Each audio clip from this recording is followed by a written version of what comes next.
मेरी हालत कुछ ऐसी भी नहीं है कि मैं 2-4 दिन में मर जाऊं। गांधीवादी सोनम वांगचुक दो बातें भूल रहे हैं। पहली बात, अहंकार में चूर सत्ता की संवेदना भूख हड़ताल और आमरण अनशन से नहीं जागती। अगर ऐसा होता तो गांधी जी को अंग्रेजों के खिलाफ असहयोग और भारत छोड़ो आंदोलन नहीं करना पड़ता। दूसरी बात, जिस सत्ता से वांगचुक का पाला पड़ा है उससे गांधी का रिश्ता सभी को मालूम है। मोदी की सत्ता पर इस आमरण अनशन का रत्ती भर भी फर्क नहीं पड़ेगा। इसका प्रमाण अनशन पर प्रोफेसर जीडी अग्रवाल की मौत है। फिर भी किसी को भ्रम है तो वह बीजेपी के सांसद मनोज तिवारी को सुन ले। सोनम वांगचुक या जो भी ये सब, ये आम आदमी पार्टी का ही एक्सटेंशन है। जब ये हर तरफ से जनता ने हरा दिया तब ये कभी कॉकरोच पार्टी, कभी सोनम, ये सब इन लोगों को मिला करके देश की गति को कम करने का प्रयास करते हैं। देश की जनता इनको पहचान चुकी है और सही समय पर इनको फिर जवाब दे। सुना आपने, दुनिया सोनम वांगचुक में शिक्षाविद और पर्यावरणविद देखती है। देश सोनम वांगचुक की मरणासन स्थिति को लेकर चिंतित है और रिंकिया के पापा को सोनम वांगचुक में आम आदमी पार्टी का एजेंट नजर आ रहा है। नमस्कार, मैं हूं त्रिपाठी ज्ञानेंद्र और आप देख रहे हैं पूर्वांचल टुडे लाइव। सवाल ये नहीं है कि सोनम वांगचुक ने देश के भविष्य के लिए खुद को दांव पर लगा दिया। सवाल ये है कि पत्थर पर सिर पटकने से हासिल क्या होगा। यही कारण है कि हर व्यक्ति सोनम वांगचुक को भूख हड़ताल खत्म करने के लिए कह रहा है। क्योंकि सभी को मालूम है कि यह बाहरी सरकार सुनने वाली नहीं है। बावजूद इसके जंतर मंतर पर भूख हड़ताल के 18 दिन बाद सोनम वांगचुक ने देश से भावुक अपील की है। इस अपील में वांगचुक ने उन लोगों को भी जवाब दिया है जो भूख हड़ताल खत्म करने की अपील कर रहे हैं या फिर भूख हड़ताल को लेकर हाई कोर्ट पहुंचे हैं। सुनिए सोनम वांगचुक को। नमस्कार साथियों, बड़े मुश्किल से आज फिर आप लोगों से जुड़ पा रहा हूँ 18वें दिन, क्योंकि आप लोगों के हज़ारों संदेश आए कि मैं अनशन तोड़ दूं, कुछ खा लूं। बड़े बुजुर्ग नेतागण आकर मुझे कोई प्यार से, कोई गुस्से में बोल रहे हैं और कुछ ने तो अदालत से अपील की है कि सरकार मुझे ज़बरदस्ती खाना खिलवाएं। दो बातें हैं, पहला तो अगर मैं खा भी लूं तो उससे क्या बदलेगा और क्या संदेश जाएगा। सरकार को तो यही संदेश जाएगा कि जवाबदेही की ज़रूरत नहीं है, वो बैठ जाते हैं, वो चले जाते हैं। और दूसरी बात, मेरी हालत कुछ ऐसी भी नहीं है कि मैं 2-4 दिन में मर जाऊं। बहुत सारे मेडिकल टेस्ट होते रहे हैं, रिजल्ट्स काफ़ी नॉर्मल है 18 दिन के अनशन के लिए। आज ईसीजी भी हुआ, बुरा नहीं है, तो इसलिए मैं अभी कई दिन चल सकता हूँ। हाँ, कमज़ोरी है, मेरे मसल्स ख़त्म हो रहे हैं, मगर मेरा दिल और कोर अभी भी ठीक चल रहा है। तो इसलिए सिर्फ अनशन तोड़ने को कहने के बजाय मैं आप लोगों से विनती करूंगा कि आप भी एक छोटा कदम उठाएं। 20 जुलाई को इतनी बड़ी संख्या में आएं कि एक संदेश सरकार को जाए।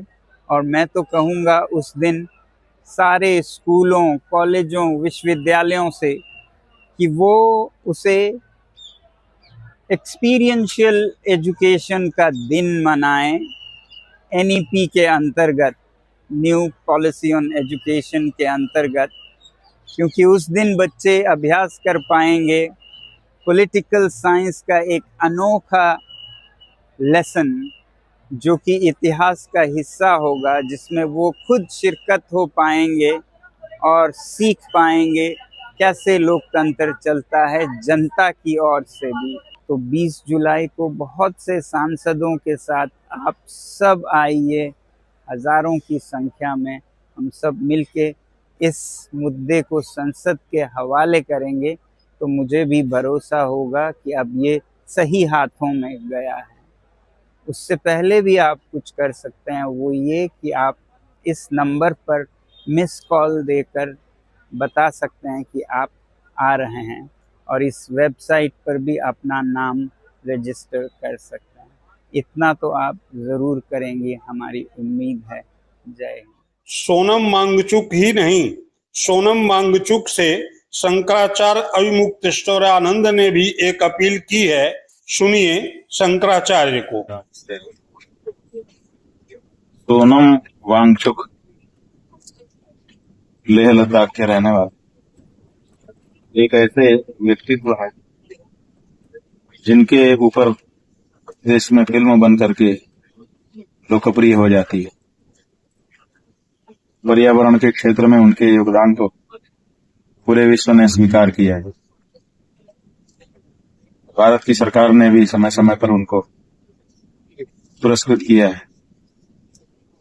आज भारत के छात्रों के लिए जंतर मंतर पर वो अनशनरत है और हमें बताया गया है कि 12 दिन से अधिक का समय बीत चुका है। 12 दिन से केवल पानी पी करके कोई व्यक्ति रह रहा है, कठिन होता है। हमने स्वयं उपवास किया है, इसलिए हम जानते हैं। अगर उनकी तबीयत में कोई गड़बड़ी पाई जाती है और उनको शारीरिक मानसिक कोई क्षति होती है, कौन इसको पूरा करे? इसलिए भारत की सरकार से हमारा कहना है कि इसमें हस्तक्षेप करें। जो निर्णय आपको लेना हो लीजिए, उनको जबरदस्ती उठाना हो जबरदस्ती उठा दीजिए, वो भी हमको मंजूर है। लेकिन तिल तिल करके उनको, एक सज्जन व्यक्ति को, एक अच्छे उद्देश्य के लिए जो बैठा हुआ है, उसको तिल तिल करके मत पे उठना किसी को भी अच्छा नहीं लगता है, हमें भी अच्छा नहीं। हम सोनम जी से भी कहना चाहें कि जब पत्थर दिल सरकार है, जब आप जानते हो कि ये इस तरह की भाषा को समझती नहीं, फिर क्यों आप अपना जीवन दांव पे लगाए हुए? आप बिल्कुल ये अनशन खत्म करो। अनशन से कुछ नहीं होगा, ये बिल्कुल नहीं सुनेंगे। आपकी मांग बिल्कुल उचित है, हम आपकी मांग के साथ हैं, लेकिन आपके तरीके पर अब हम असहमत हैं। पहले हम इस तरीकों को अपना चुके हैं और हम देख चुके हैं कि इसका ज्यादा फर्क नहीं पड़ता है। इसलिए अब तो आप अगर कुछ कर सकते हो तो मतदाताओं को प्रेरित करो कि वो देश में ऐसी संवेदनहीन सरकारों को दोबारा न लाने के लिए खड़ी हों। शायद उसका कुछ प्रभाव पड़े राजनेताओं के ऊपर। इसलिए आपका वीडियो हमने देखा, हमारे लोगों ने आपको दिखाया, आपकी जो शारीरिक स्थिति परिस्थिति है उसको भी हमने देखा। जिस सादगी के साथ, जिस शांति के साथ और जिस सात्विक हृदय के साथ आप बैठे हुए हैं, अब वो भाषा सुनने वाली राजनीतिक पार्टी सत्ता में नहीं है, इस बात को भी आप स्वीकार करना चाहिए। हम तो यही चाहेंगे कि आप ये धरना सुओ मोटो स्वतः समाप्त कर, किसी के कहने के बहाने की जरूरत समाप्त करिए। आप चाहें तो हमारे आदेश को इसमें गारंट बना और उसके बाद दौरा निकालिए पूरे देश। पूरा देश आपको देखना भी चाहता है, आपको सुनना भी चाहता है और आपकी प्रेरणा से प्रेरित भी होगा।